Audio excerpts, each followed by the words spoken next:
They didn't force me. They just waited until I stopped resisting. This is not a story about invasion. It's about the moment you realize you stayed and stopped asking why. I used to believe control looked like orders, like walls, like someone standing in front of you telling you where to go and what to do. That was the image in my head. Something loud, something obvious, something you could resist. But nothing like that ever happened. No commands, no threats, no punishments, just time, just routines.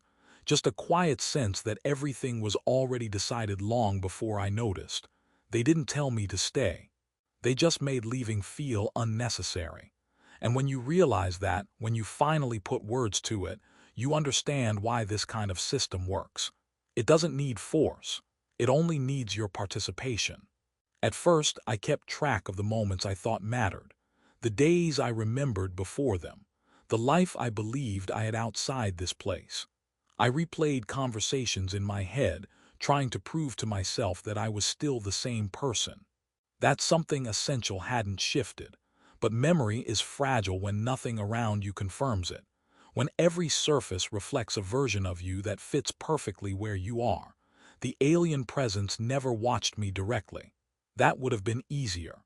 Instead, it was embedded in the environment, in the timing of doors opening, in the way information arrived exactly when I was ready to accept it. Not before. Never too late. Always at the right moment. That's how you stop questioning. Not by removing choice, but by shaping it. I told myself I was observing them, studying how they think, how their systems function. That lie lasted longer than I expected. It gave me dignity. It made me feel active instead of contained. But slowly, without any clear turning point, observation turned into alignment. I stopped asking what they wanted and started anticipating it. That's when responsibility becomes blurry. Because no one tells you that you've crossed a line. There is no announcement, no warning. You just wake up one day and realize your decisions are no longer entirely your own, yet they don't feel imposed either. They feel reasonable, logical, efficient. And that is the most dangerous feeling of all. I noticed it in small things first, in how I explained the system to myself, in how I justified delays, restrictions, adjustments. I started using their language without realizing it, not their words exactly, but their logic. I caught myself thinking in structures instead of emotions, outcomes instead of intentions. When something went wrong, my first reaction wasn't anger or fear. It was assessment. Where did the process fail? How could it be optimized? That thought terrified me once. Now it feels natural, and that's the part I don't know how to undo. They never asked me to trust them. Trust is too heavy, too personal. Instead, they offered consistency, predictability, a world where nothing sudden happens, where uncertainty is slowly removed layer by layer until you forget what it felt like to live without it. And when someone finally asks you if you want to leave, you hesitate. Not because you're afraid of them, but because you're afraid of who you might be without the system holding everything together. That hesitation is the real answer. Not the words you say, the pause before you say them. I don't think they see me as weak. That would be too simple. Weakness implies resistance, struggle. I think they see me as complete, integrated, a successful outcome, not captured, not defeated, just absorbed. And the hardest part is admitting that part of me agrees, because the system works, it functions, it reduces chaos, it makes sense. And when something makes sense long enough, you stop asking whether it should exist at all. I used to think responsibility meant choosing, actively, loudly, against pressure. Now I understand it can also mean there is a moment that comes after acceptance, after adaptation, after the quiet internal negotiations you don't even realize you're having anymore. It's the moment when you stop thinking in terms of escape entirely. Not because escape is impossible, but because it no longer feels relevant. The idea of leaving becomes abstract, like remembering a word from a language you once spoke fluently, but can no longer use without effort. I reached that moment without ceremony.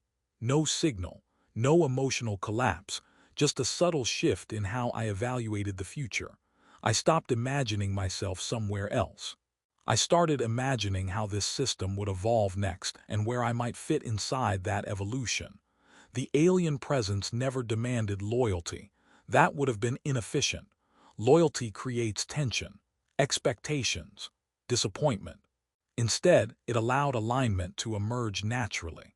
When a system responds to your needs before you articulate them, you begin to feel understood rather than controlled. And when you feel understood long enough, you begin to adjust yourself to remain legible. You simplify your thoughts. You smooth your doubts. You stop asking questions that produce no functional outcome. Not because they are forbidden, but because they feel wasteful. That is how autonomy erodes without resistance. Not taken, replaced. I realized one day that I had begun to defend the system, not to others, but internally. When discomfort appeared, I contextualized it. When fear surfaced, I reframed it. I told myself that every structure requires compromise, that every form of order creates pressure somewhere. These are reasonable thoughts. They are also the thoughts that close the door quietly behind you. Because once you accept that discomfort is necessary, you stop measuring how much is too much. You stop asking who pays the price. You only ask whether the system remains stable. The alien logic does not value intention. It values outcome. And over time, I adopted that perspective without realizing the cost. Human guilt is tied to intention. We feel responsible when we mean to cause harm. But when harm becomes a byproduct of efficiency, responsibility diffuses. It spreads across processes, protocols, probabilities. No single decision feels heavy enough to carry blame. And that is how the most irreversible choices are made, not by cruelty, but by optimization. There were moments when I sensed the boundary between us thinning, not physically, conceptually. The difference between human hesitation and alien calculation began to blur. I still felt emotion, but I treated it as data, signals to be managed rather than truths to be honored. When sadness arose, I asked what condition triggered it. When empathy surfaced, I evaluated its impact on decision-making. I didn't suppress these feelings. I analyzed them. And in doing so, I changed what they meant. They became tools instead of anchors. At some point, I noticed that the system no longer needed to adjust itself around me. I had adjusted myself around it. My rhythms matched its cycles. My expectations aligned with its limits. When delays occurred, I anticipated them. When silence followed, I waited without anxiety. That kind of calm looks like peace from the outside, but it is not peace. It is predictability. And predictability is comforting precisely because it removes surprise, including the surprise of yourself. I wondered briefly whether this was what they wanted all along, but that question no longer mattered. Intent implies authorship, direction, a plan. The system doesn't need those things anymore. It functions because it functions. It persists because it reduces instability. Whether that stability comes at the expense of individual identity is not a variable it measures. And I stopped measuring it too. The hardest realization was not that I had changed, but that the change felt justified, necessary even. I could trace every step. Every adaptation had a reason. Every concession improved coherence. If someone had interrupted the process earlier, I would have defended my choices convincingly. I still could. That's what makes reversal so difficult. You can't undo something that was built logically without first admitting that logic itself can be dangerous when it stands alone. Sometimes I imagine leaving now, not as an escape but as an experiment. I wonder how long it would take before the noise returned. The inefficiency, the emotional friction of a world without constant adjustment. I suspect I would miss this structure more than I care to admit. And that thought unsettles me more than any threat ever could, because it means the system didn't just contain me. It reshaped what I consider tolerable, livable, desirable. They don't need me to stay forever. Systems don't think in terms of forever. They think in terms of continuity. If I leave, someone else will occupy the same functional space. If no one does, the space will dissolve. Nothing personal will be lost. That understanding should make departure easier. Instead, it makes staying feel inconsequential. And when your presence feels inconsequential, choice itself loses weight. Responsibility used to feel heavy. Now it feels distributed, shared with processes, architectures, probabilities. That diffusion is seductive. It frees you from the burden of singular blame, but it also frees you from the clarity of refusal. When no single hand is responsible, no single voice feels authorized to say no. Including your own, I am still capable of leaving. I know that. There are no locks, no guards, no force.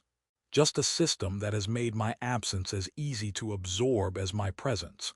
And that is the final pressure point. Not confinement, but replaceability. The knowledge that nothing will break if you go and nothing will change if you stay. If there is a cost to all of this, it is not freedom. Freedom is too abstract. The real cost is orientation. I no longer know which part of me is reacting and which part is calculating, which thoughts are mine and which are optimized echoes of a system that learned me too well. And maybe that distinction no longer matters. Maybe this is simply what integration looks like from the inside. But sometimes in the quietest moments there is a flicker, not resistance, not anger, just a brief awareness that something unmeasured still exists, something inefficient, something that does not improve outcomes or reduce chaos. And for a second, that something feels fragile enough to lose and important enough to miss. I don't know yet which side of that realization will win. The system does not need to decide. Only I do. And the longer I wait, the more that decision feels like it has already been made.